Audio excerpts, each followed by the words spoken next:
जय श्री गणेश।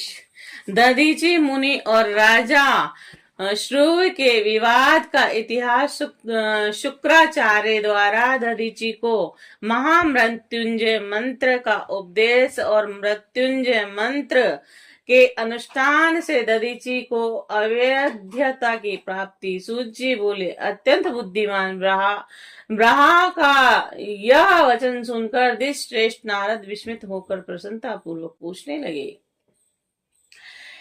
हे ब्राह्मण, भगवान विष्णु शिव को छोड़कर अन्य देवताओं के साथ दक्ष के यज्ञ में किस कारण से गए और जहां उनका तिरस्कार ही हुआ, इसे बताइए। क्या वह प्रलय काली पराक्रम वाले शंकर को नहीं जानते थे? उन्होंने अज्ञानी की भांति शिव गणों के साथ युद्ध क्यों किया? हे करुणानिधि, हे मुझे बहुत बड़ा संदेह है, आप उसे दूर कीजिए और प्रभु उसमें उत्साह पैदा करने वाले शिव चरित्र को कहिए। ब्रह्मा जी बोले, हे द्विजवर, आप प्रेम पूर्वक शिव चरित्र का श्रवण कीजिए, जो पूछने वालों तथा कहने वालों के सभी संदेह को दूर करता है।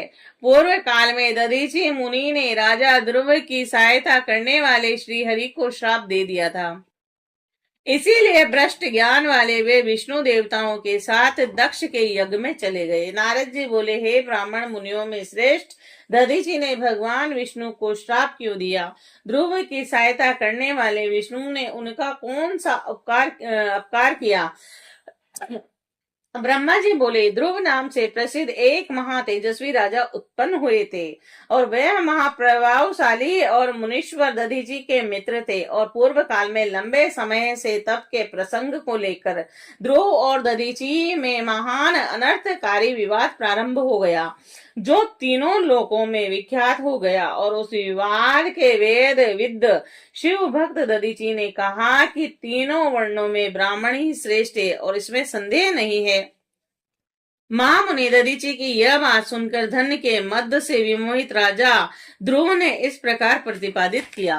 और ध्रुव बोले कि राजा इंद्र आदि 8 लोकपालों के स्वरूप को धारण करता है तथा समस्त वर्णों और आश्रमों का स्वामी एवं प्रभु है, इसीलिए राजा ही सबसे श्रेष्ठ है। राजा की श्रेष्ठता प्रतिपादन करने वाले श्रुति भी कहती है कि राजा सर्वदेवमय है और इसीलिए हे मुने, जो सबसे बड़ा देवता है वह मैं ही हूँ।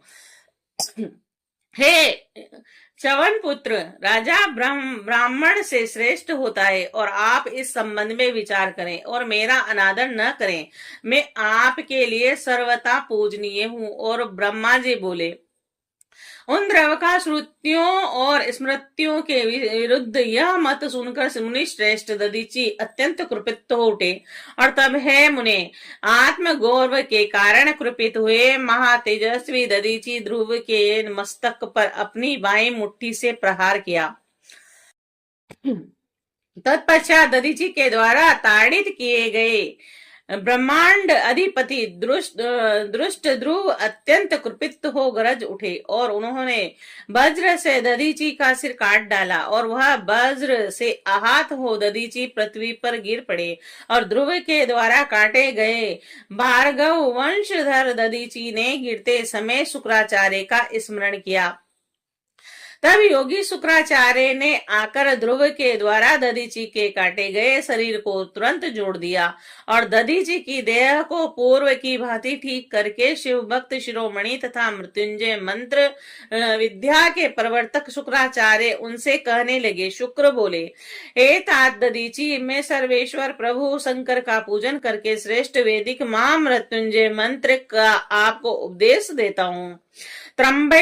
त्र्यंबक्यम यजामहे, यह त्रिलोकी के पिता, 3 नेत्र वाले और तीनों मंडलों सूर्य सोम तथा अग्नि के पिता तथा तीनों गुणों सत्व रज और तम के स्वामी महेश्वर का पूजन करते हैं।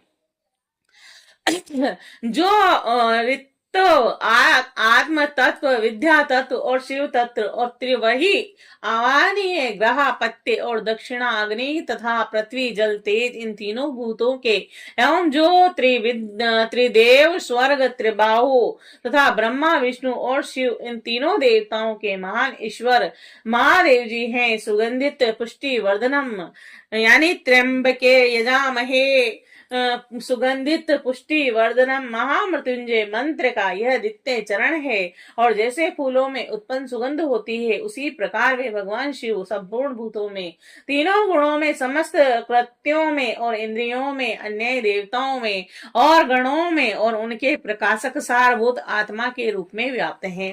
अतः सुगंध युक्त एवं संपूर्ण देवताओं के ईश्वर हैं।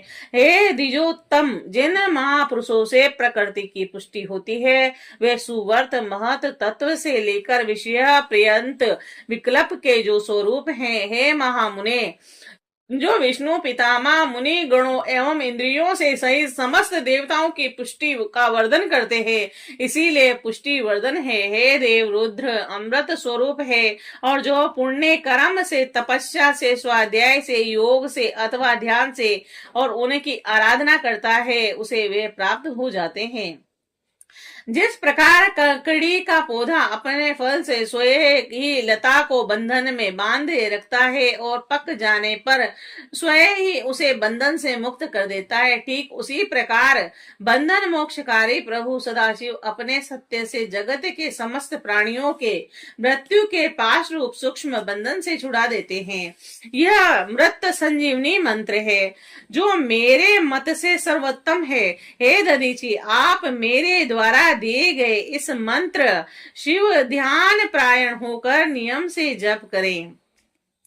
त्रयंबक यजामहे सुगंधित पुष्टि वर्धनम, जप और हवन भी इसी मंत्र से करें और इस मंत्र से अभिमंत्रित कर दिन में रात में जल भी पीजिए तथा शिव विग्रह के पास स्थित हो और उन्हीं का ध्यान करते रहिए और कभी भी मृत्यु का भय नहीं रहता। सब न्यास आदि करके विधिवत शिव की पूजा करके व्याग्रहित हो भक्त वत्सल सदा शिव का ध्यान करें।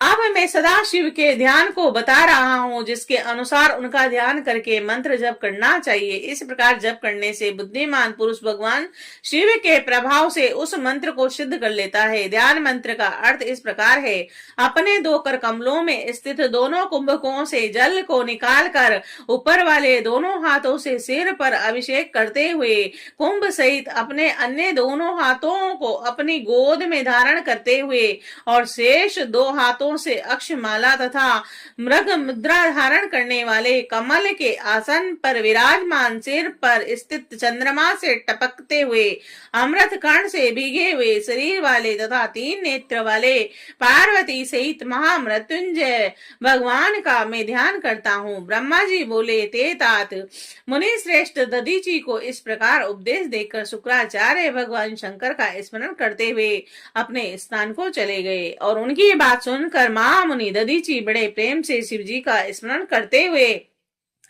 तपस्या के लिए वन में गए और वहां जाकर वे विधि पूर्वक महामृत्युंजय मंत्र नामक उस मंत्र का जप करते हुए और प्रेम पूर्वक शिव का चिंतन करते हुए तपस्या करने लगे।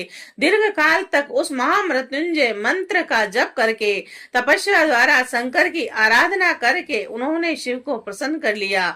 हे महामुने, तब उस जप से प्रसन्नचित हुए भक्त वत्सल शिव उनके सामने प्रेम पूर्वक प्रकट हो गए और अपने प्रभु शंभु का साक्षात दर्शन करके वे मुनीश्वर आनंदित हो गए और उन्हें विधि पूर्वक प्रणाम करके दोनों हाथ जोड़कर भक्ति भाव से स्तवन करने लगे। हे तात, हे मुनि, उनके बाद मुनि के प्रेम से आनंदित उन शिव ने अत्यंत प्रसन्न चित्त से दधीचि से कहा, वर मांगो। और शिव का यह वचन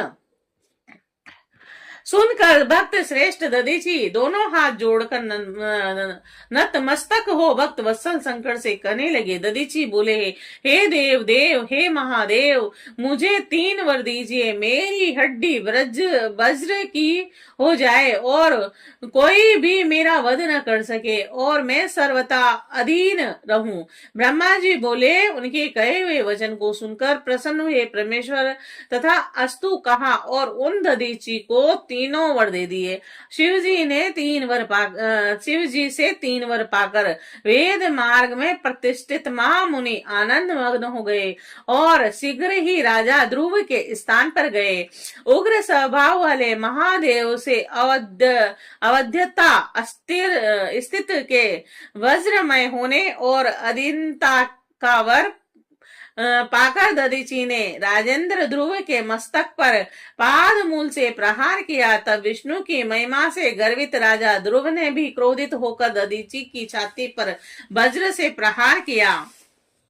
वह वज्र परमेश्वर शिव के प्रभाव से महात्मा दधीची का कुछ भी अनिष्ट न कर सका और इससे ब्रह्मपुत्र ध्रुव को आश्चर्य हुआ और मुनीश्वर दधीची की अवध्यता, अधीनता तथा बल से भी बढ़कर प्रभाव देखकर ब्रह्म कुमार ध्रुव के मन में बड़ा विस्मय हुआ और वह शरणागत पालक नरेश मृत्युंजय के सेवक दधीची से पराजित होकर शीघ्र ही वन में जाकर इंद्र के छोटे भाई मुकुंद हरि की आराधना करने लगे और उनकी पूजा से संतुष्ट होकर गरुड़ ध्वज भगवान मधुसूदन ने उन्हें दिव्य दृष्टि प्रदान की और उस दिव्य दृष्टि से गरुड़ ध्वज जनार्दन देव का दर्शन करके और उन्हें प्रणाम करके ध्रुव ने प्रिय वचनों के द्वारा उनकी स्तुति की और इस प्रकार इंद्र आदि से स्तुत उन अजय ईश्वर देव का पूजन और स्वतन करके वे राजा ध्रुव भक्ति भाव से उनकी ओर देखकर मस्तक झुकाकर प्रणाम करके उन जनार्दन से कहने लगे।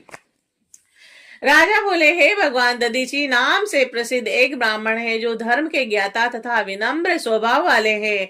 वह पहले मेरे मित्र थे। वे निर्विकार मृत्युंजय महादेव की आराधना करके उन्हीं शिव जी के प्रभाव से सबके द्वारा सदा के लिए अवध्य हो गए हैं।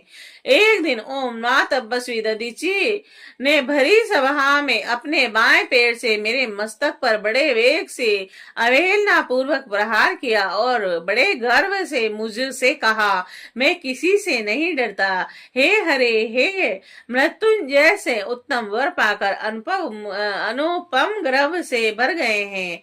ब्रह्मा जी बोले, हे नारद, महात्मा दधीची की को जानकर श्री हरि महेश्वर के अतुलित प्रभाव का स्मरण किया और इस प्रकार स्मरण करके विष्णु ब्रह्मपुत्र ध्रुव से शीघ्र बोले, राजेंद्र, ब्राह्मणों को कहीं भी थोड़ा सा भी भय नहीं है। हे भूपते, विशेष रूप से रुद्र भक्तों के लिए तो भय है ही नहीं। यदि मैं आपकी ओर से कुछ करूं तो ब्राह्मण दधीची को दुख होगा और वह मुझ से देवताओं के लिए भी श्राप का कारण बन जाएगा। हे राजेंद्र, दधीची के श्राप से दक्ष के यज्ञ में सुरेश्वर शिव के द्वारा मेरा विनाश होगा और फिर उत्थान भी होगा। हे राजेंद्र, दधीची के श्राप के कारण ही सभी देवता और मेरे तथा ब्रह्मा के उपस्थित रहने पर भी दक्ष का यज्ञ सफल नहीं होगा। हे महाराज, मैं आपके लिए दधीची को जीतने का प्रयास करूंगा। विष्णु का यह वचन सुनकर राजा ध्रुव ने कहा, ऐसा ही हो। इस प्रकार कहकर वह कार्य के लिए मन ही मन उत्सुक हो और प्रसन्नता पूर्वक वहीं ठहर गए। श्री शिवाय नमस्तु।